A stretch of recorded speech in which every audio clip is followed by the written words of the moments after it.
the 4th of August, 2025.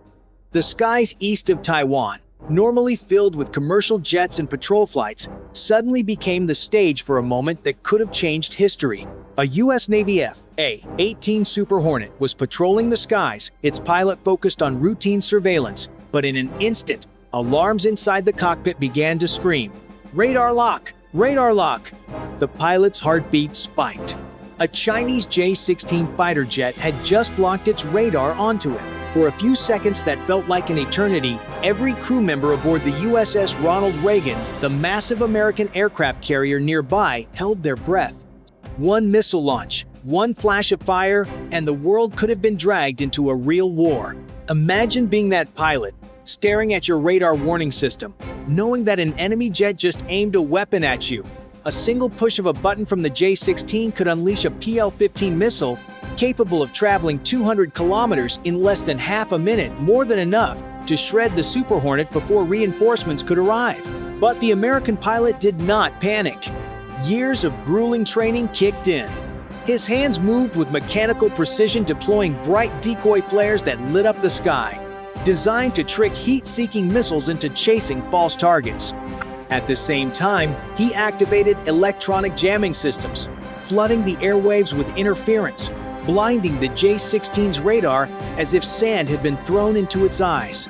Inside the Ronald Reagan's command center, officers watched every movement on massive radar screens. The tension was so thick, it felt like a knife could cut through it. Should they authorize a defensive strike? Should they hold? One wrong move could ignite a war no one truly wanted. Then, just as the Chinese J-16 pressed its psychological advantage, a second A-18 thundered into the skies from the carrier deck. It slid silently behind the Chinese jet, locking on without firing. Its very presence was a clear and unmistakable message. If you shoot, we shoot back. The J-16 hesitated. Seconds passed. Then, like a hunter backing away from prey that proved too dangerous, the Chinese pilot disengaged and turned back toward the mainland. Crisis averted, at least for that day. This encounter was more than a clash of machines. It was a demonstration of America's doctrine of cold deterrence, strong enough to signal resolve, but careful enough not to fire the first shot. For the American pilot, those 20 seconds of hearing radar lock echoed like a death knell. For the world, it was a chilling reminder of how close peace and war stand in the modern era.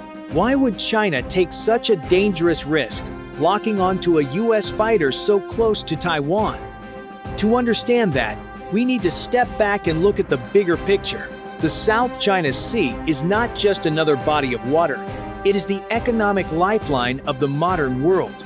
Every single day, more than 100,000 merchant vessels pass through its sea lanes, carrying over $3.4 trillion in trade each year. From the smartphones in your pocket, to the clothes on your back, to the oil that fuels entire nations, much of it travels through this stretch of ocean. That is why the United States deploys aircraft carriers, patrol planes, and destroyers to this region. The mission is simple but vital.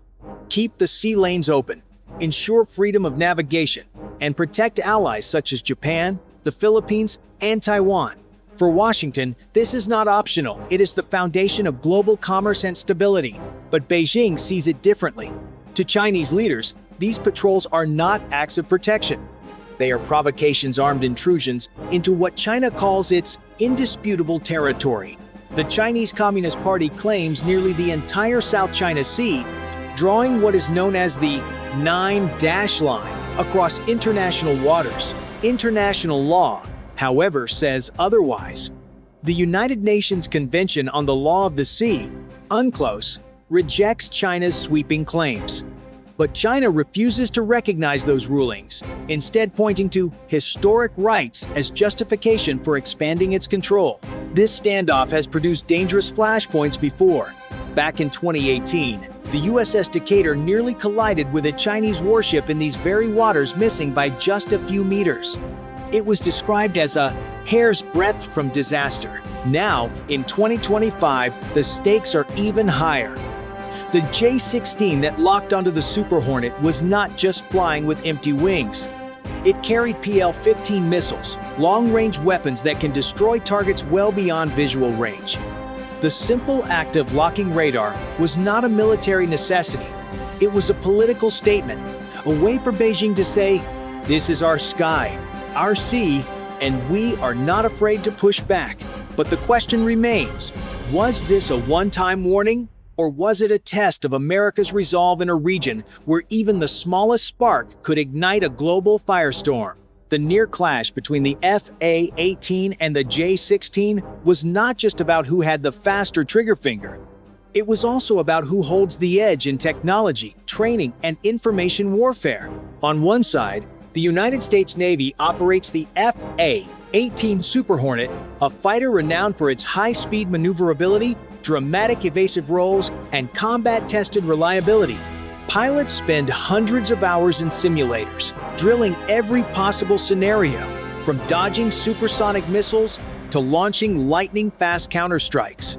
Backed by the might of an aircraft carrier like the USS Ronald Reagan, the A-18 is rarely alone. Beneath the waves lurk nuclear submarines. Overhead, surveillance aircraft track every move. America's message is clear. If you fire, we will respond. On the other side, the Chinese J-16 is no paper tiger. Armed with advanced radars that can pierce the night like eyes of a hawk, the J-16 guides its deadly PL-15 missiles with pinpoint accuracy. With a range of over 200 kilometers, those weapons are designed to kill before the enemy even sees them. And unlike the US, which relies on open alliances, China supplements its military might with something harder to detect state-controlled media. Outlets like the Global Times blast headlines framing America as the aggressor, shaping domestic and even international opinion to Beijing's favor. This is why every radar lock, every intercept, is more than a military encounter. It is a psychological duel, a test of willpower and perception. The United States wants to prove it will never back down from freedom of navigation. China wants to show it will not tolerate intrusion into what it claims as its skies. And here's where it becomes personal. Imagine you're watching this standoff unfold. Who do you believe has the upper hand? If you think America's strength and alliances will hold firm, press 1" the comments. If you believe China's determination and growing arsenal will tip the balance, press 9. Either way, make sure to hit subscribe so you don't miss the next chapter in this dangerous rivalry. Because in the South China Sea, battles are not only fought with missiles and jets, they are fought in the minds of nations. Imagine the Chinese J-16 hadn't broken away. The pilot squeezes the trigger and a PL-115 leaps off the rail at Mach 4.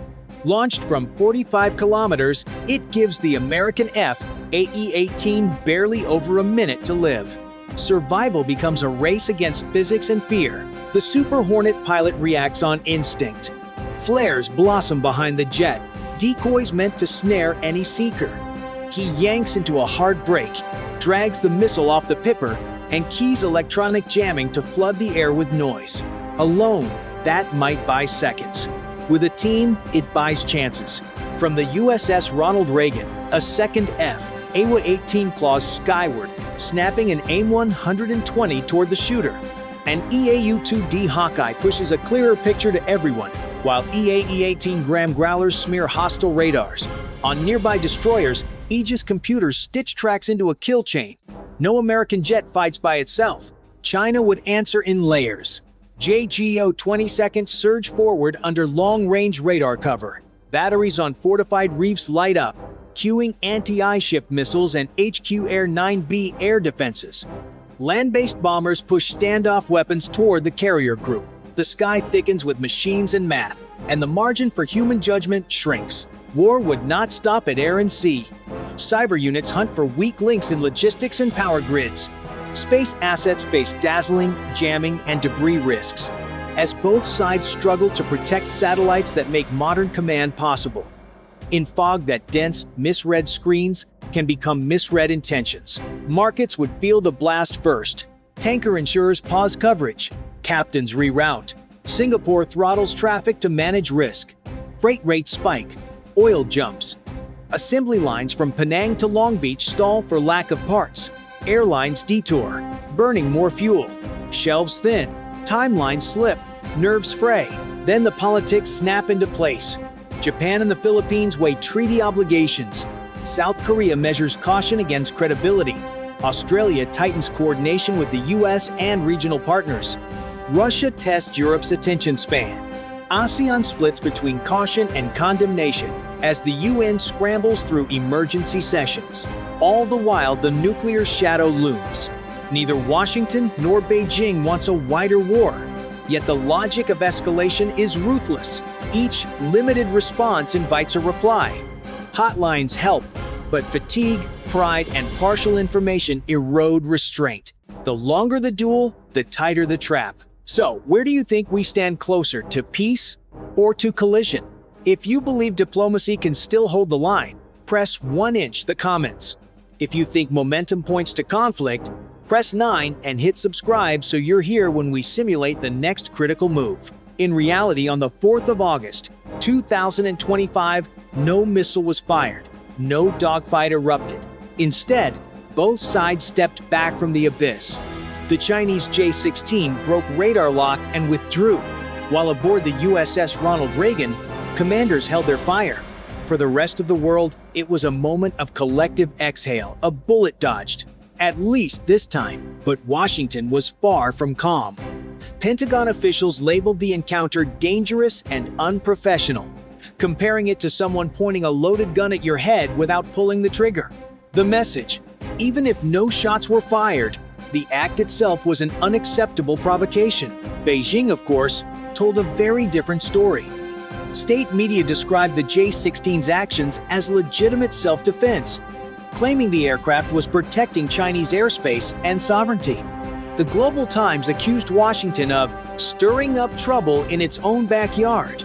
To the Chinese public, the incident was framed as a show of strength against American intrusion. This gap in narratives, one side calling it reckless, the other calling it righteous, captures the heart of the problem.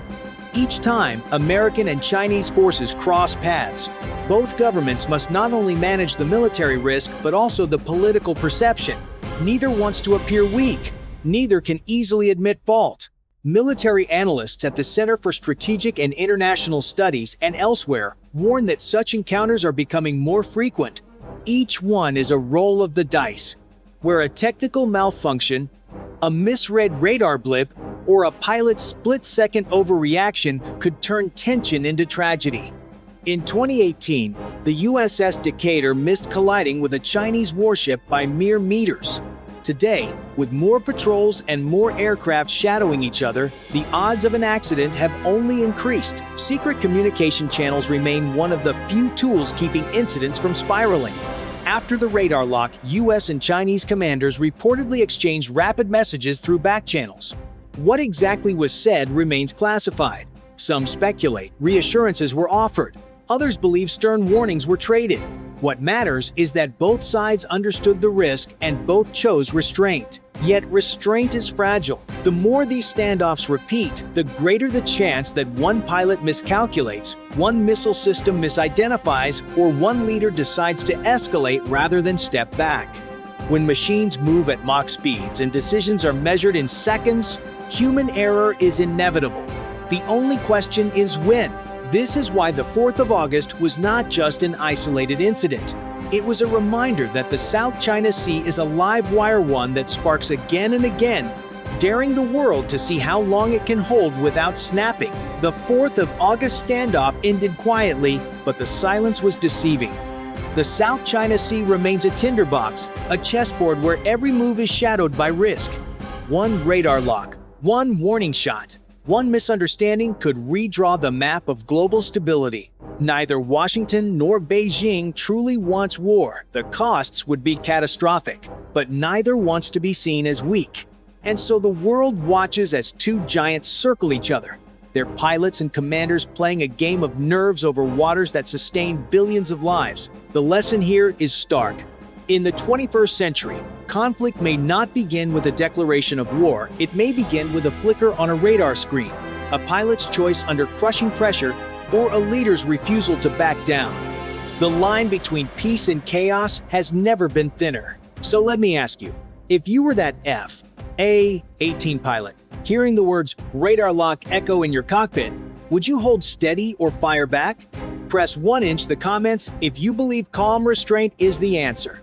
Press 9 if you think decisive retaliation is the only way to prevent disaster.